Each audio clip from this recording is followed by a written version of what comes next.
कृष्ण निजला निवांत, आठवली त्याला राधा. राधेला केले जादूने जिवंत, जणू काय झाली त्याला प्रेमबाधा.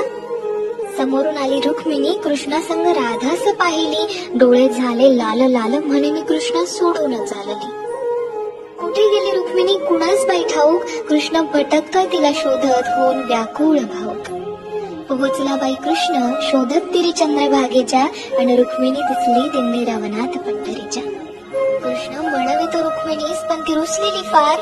म्हणतो कसा, अगं रुक्मिणी कसा करू मी तुझ्या विना वैकुंठाचा संसार. रुक्मिणी नाराज, त्यातच कृष्णास आठवे भक्त एक थोर, नाव त्याचे पुंडलिक, लय गुणाचं ते पोर. पुंडलिकाच्या घरी आली कृष्णाची गबाई स्वारी, पुंडलिक करीतो आई बापाची सेवा, ठेवून उभा विटेवर कृष्णाला दारी.